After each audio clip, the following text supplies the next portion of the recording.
Assalomu alaykum. Bugun dam olish kun. Dam olishda kechki servis bilan o'sha Serik degan shaharga borib, Serikni tartib qilaylik deb chechdik.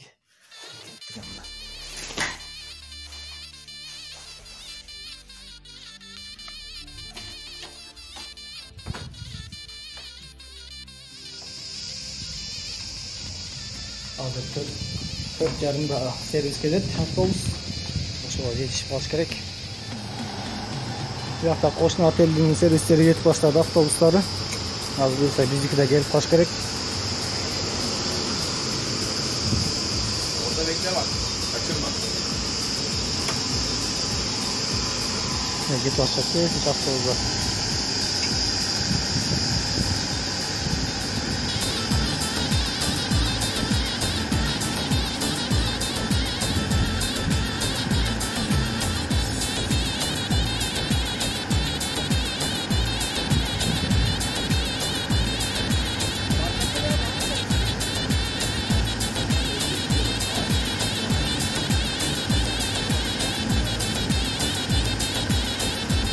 Бұл отель өзі чоң отельден анги сервистері де көп, автобустары көп. Сетті отельдің. Яқта да бүт отышат очереттерін.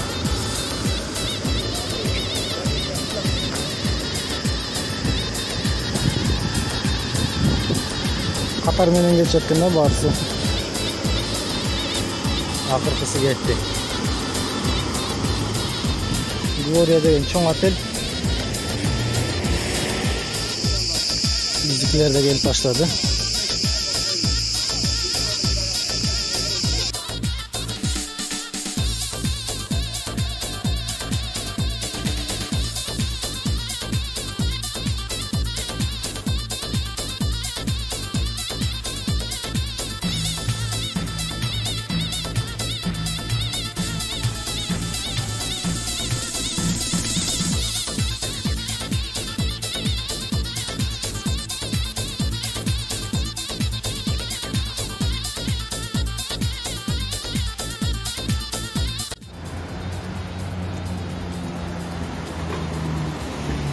Serik'e geldik. Жаңылыш башка автобусга отуруп отурдум да, бул шаардын ичине кирбей, шаардын сырты менен кетип калат экен. Эми бияка чейин ар жакта 3 мүнөт 4 мүнөт жөө басыш керек болду.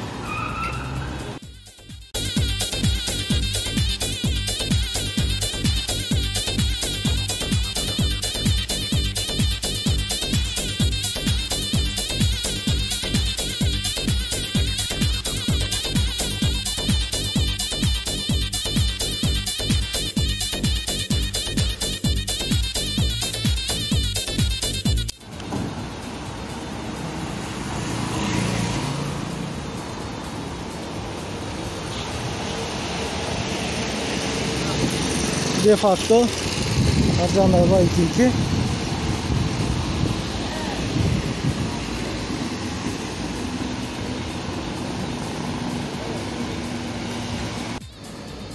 Bu Serik'in tak center'ı.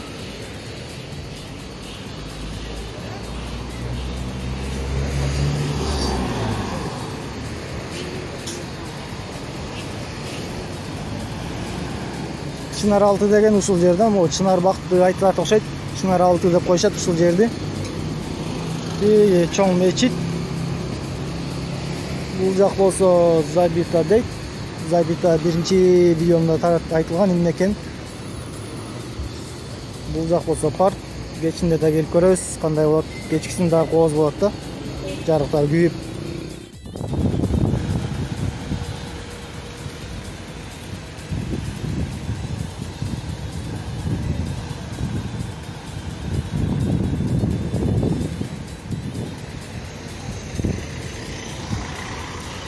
Bu жақта светофорға қарабайт окшойбуз. Кимдин мүмкүнчүлүгү болсо ошол кете берет окшойт.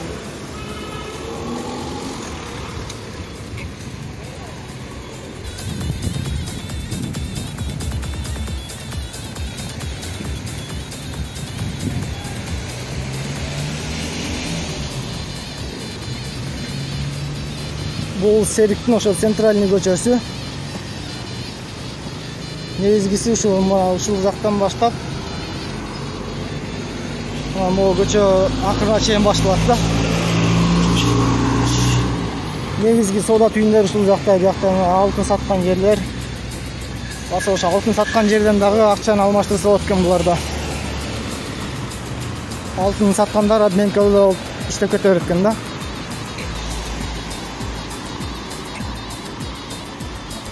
Акча алмаштырыштан мындай change деп жазылып турат. Ушуларда дөбүз. Ийинде экен.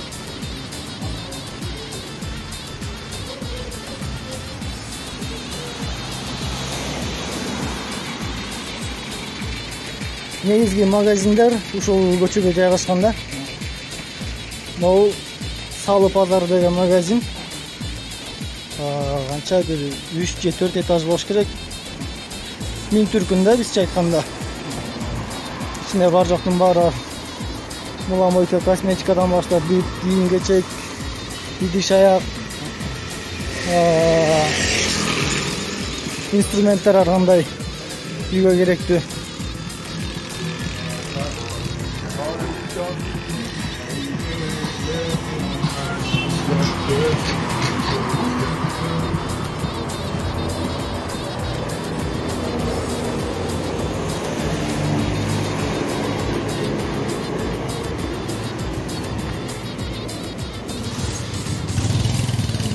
Баса мындай Куба деген кызыл мотоциклдери көп, ошондору көп дешет бул жакта.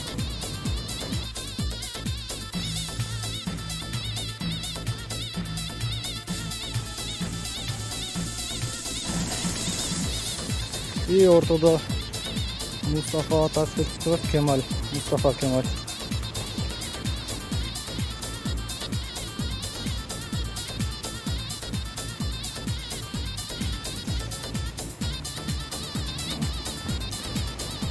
Bilsem bilsеңиздер керек. Мустафа Ататürk Кемаль аябай барташат го. Не мутлу түркүм дүние дейт.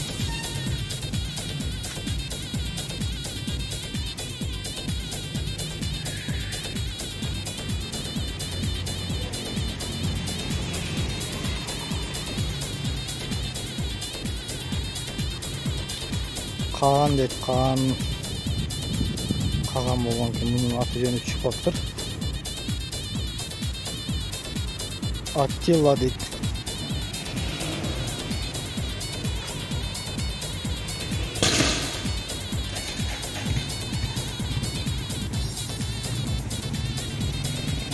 Хан император болгон экен. Надавир Куба.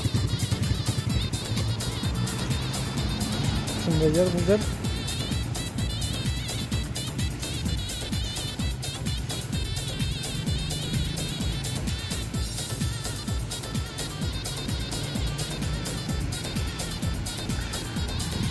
Devam edeceğiz.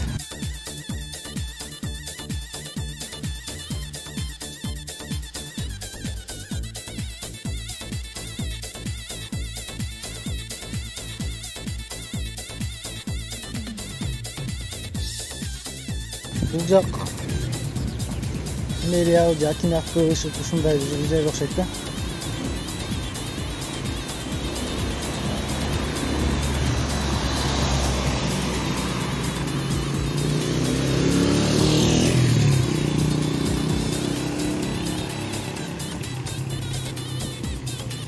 Жерге отуруш керек болду да.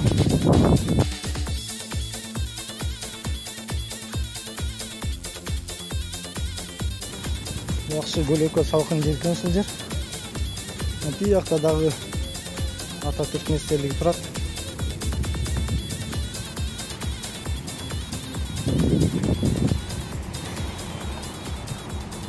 Бул жакта тапчандар бар экен отура турганга. Жакка отуралы. Серик шаары өзү деңизден 15 км өйдө тоо жакка жайгашкан экен. 2008 жылдагы эсеп боюнча Серик бул общий Серик аймагынын элинин саны 101.961 киши дейт. жалпы 102 000 киши болгон экен 2008-жылы бул. Жалпы аянты 1334 километр квадрат экен. Элинин жыштыгы болсо 76 киши 1 километр квадратка жайгашкан экен. Бул Кенен деген элге зат го дейм да. Именно Серик шаарынын өзүнүн калкынын саны болсо 49 027. Бул 2007-жылы экен. Азыр андан көп болсо керек. Азыр дагы бул жактан кыргыздар да көпсүн көрсөң болот. Кыргыздар да жашашат. Көбүнчө бул эже карындаштар күйөөгө тийишкен. Ушу жергиликтүү Серикте жашагандарга турмушка чыккандар. Берекчетте дагы эски Аспендос анан Силон деген эски шаарлардын урандылары бар экен. Анан дагы бул 22 километрге жакын жерде биз иштеп жашаган Белек шаары жайгашкан экен. Белек шаары бул Турциядагы туристтер эң көп келген шаарлардын бири болуп эсептелет. Ошол жайгашкан. Ошол Серик өзү башка шаарларга салыштырмалуу арзаныраак да.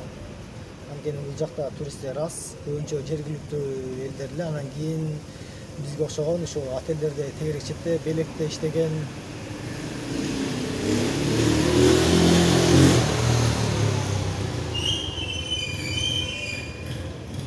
иштеген Белек отелдеринде иштегендер келип соода кылышат да. Ошон үчүн мындай аябай деле күркүрөө өнүгүп кеткен шаарлар эмес, башка шаарларга салыштырмалуу, бирок жакшынакай арзан шаар да. Ошонус менен жакшы. Эли жакшы, тынч, милициялары бул жакта полис деп айтылат. Эч кандай документ текшерүү, эч кандай эч нерсе жок. Ээн эркин жүрөсүң.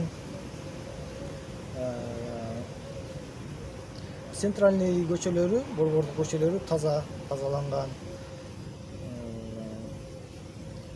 Ар жерде суулар агып турат, фонтан сыяктуу болуп, салкын, көлөкө жерлери да бар. Ошол эми бир аздан кийин кечки Серикти көрөбүз буюрса.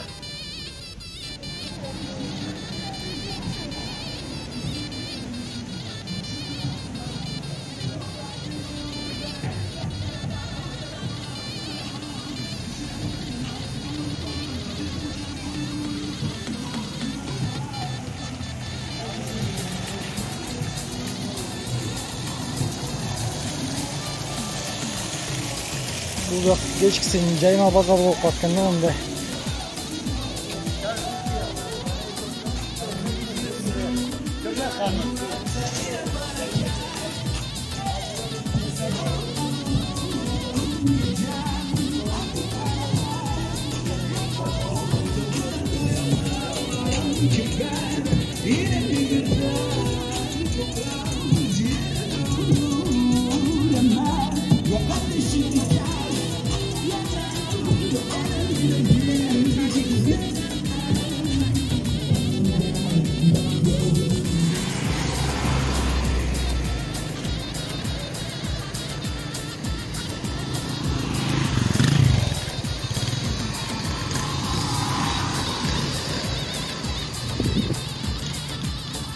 Mısır tökкөн жерлери таза тытанбай сасыбай.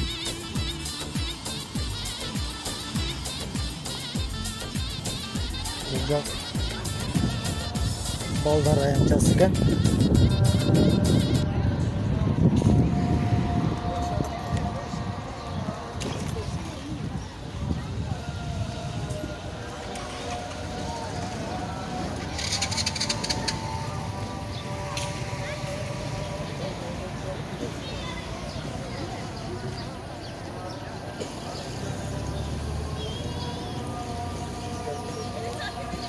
Балдар эле аянтчасы эмес, биякта эркектердин, чоң кишилердин деле күнүмдүк спорт менен машыга турган жер экен. Өтөтүнө турушат көңүл.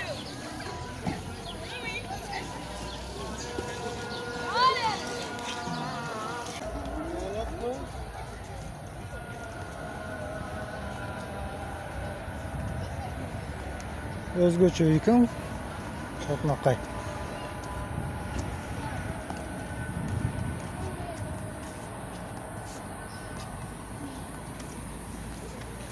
Серик ilçe halk kütüphanesidir.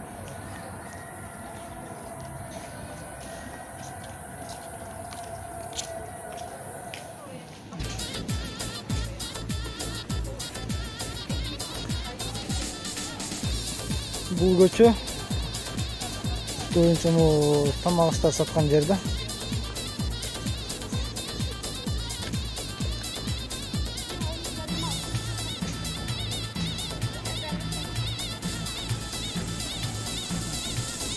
Burada kargın bekasını koyup çöpe düşer.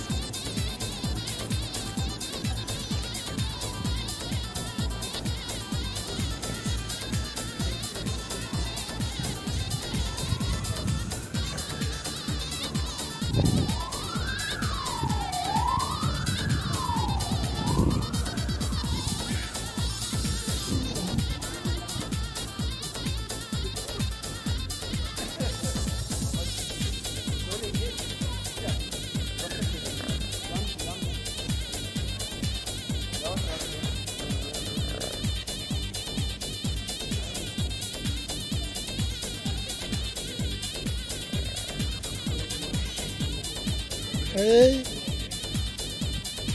Ne?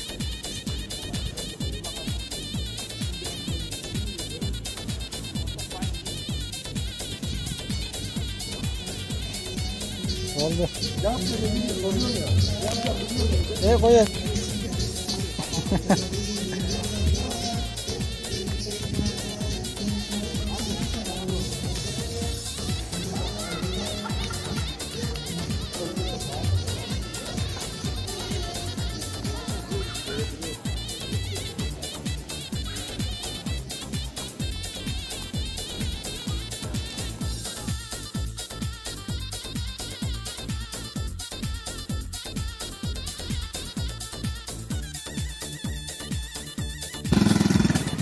Sonunda dostavkalar көп буларда.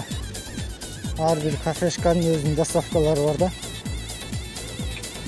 Телефон номерине чаласың. Ушундай мотоциклдер менен сиз колдон келип жеткизип беришет.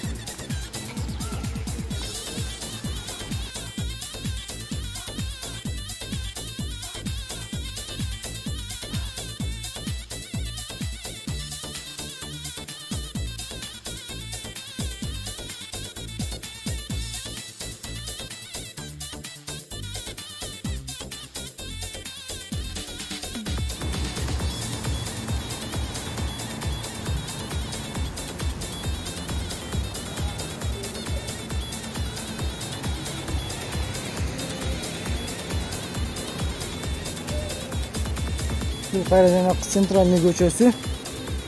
Айланып бул жана чыгып калдык.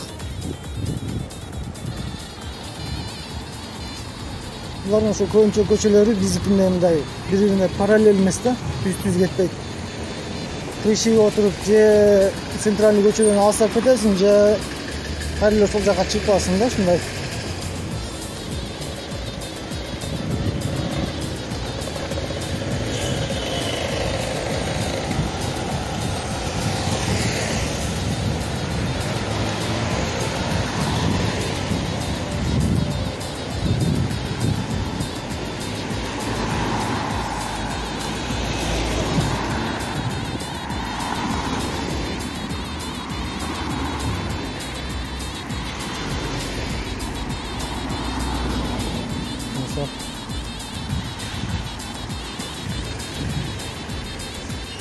Bu poçta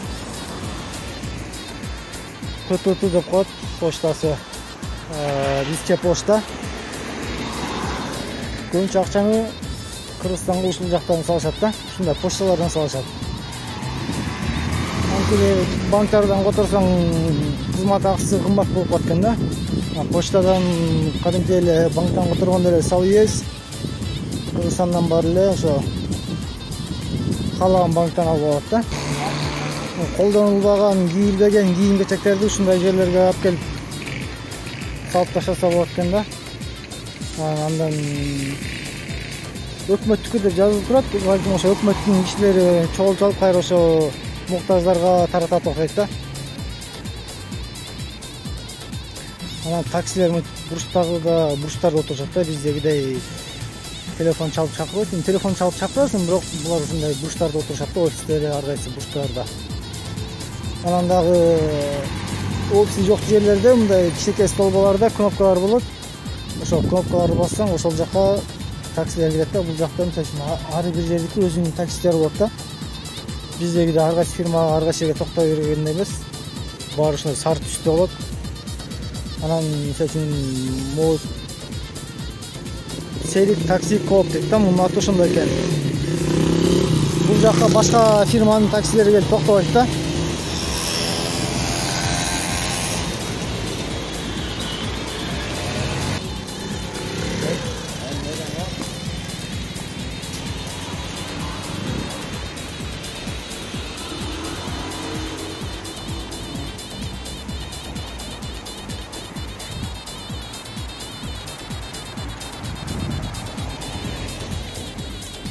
Бул жакта айтпадым беле.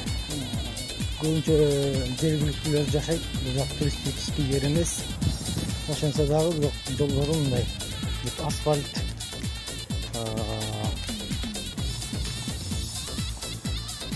Киши баскан жерлер ушундай пешеходдор, тротуарлар, ташпы, кафелби ушундай жасалган да. Машина чыгып токтоп туруп албайт.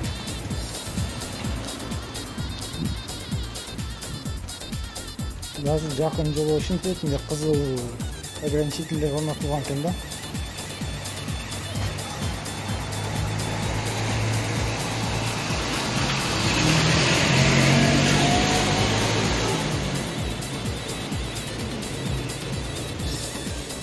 Бул жакта эч нерсе деле жок экен. Бул чөйгө басалы. Баса ушул Сериктен көрдүм, тетинде көчөдө немелер бар да. Суулар, суу ичкенге, таза суу. Баса ошонун жанында турат, жанакындай кийимдерди салып кое турчу. Кереги жок кийимдерди салганга.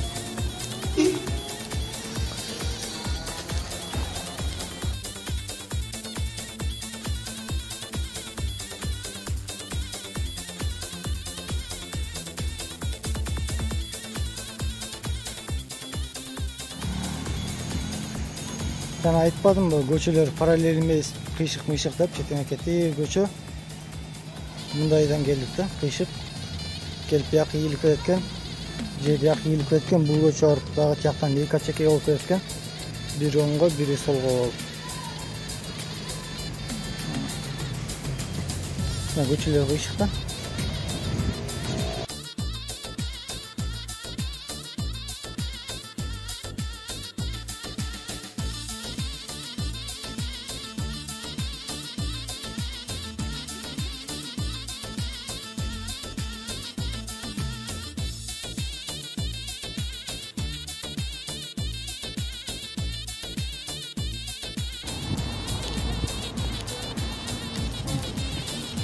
Basa bul jакта мышыктар эмес, иттер да бар мындай.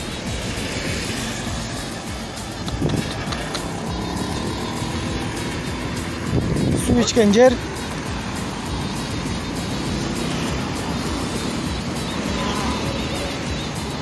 Жер чоалды.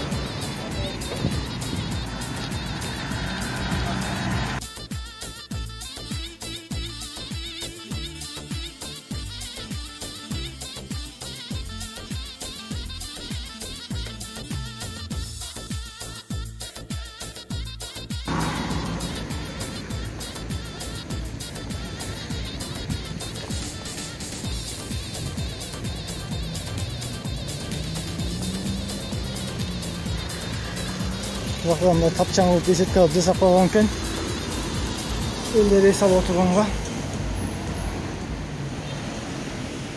ошол бул шаар өзү кичинекей эле шаар көргөнүңүздөй аябай эле көп мына кыдырып карай турган деле жер жок окшойт. Основной ушул центрда да ушул кичинекей бир 2-3 көчөдө негизги нерселери. Калгандарын кыдыра берсең алыс, тоонун түбүнө чейин кете турган жер бул. Ошол эми азыр кеч кирди, сервисти күтөбүз. Бирок сервиске чейин дагы 3 саат бар да, сервис автобус келгенче. Акыры сервисте келди, кечке күтүп аттым эле. Үйдө отурган, жанымда күтүп отургандардын баары отуруп кетти. Жалгыз калып калып, келбей калдыбы деп ойлонуп баштадым эле, эмне кылам деп.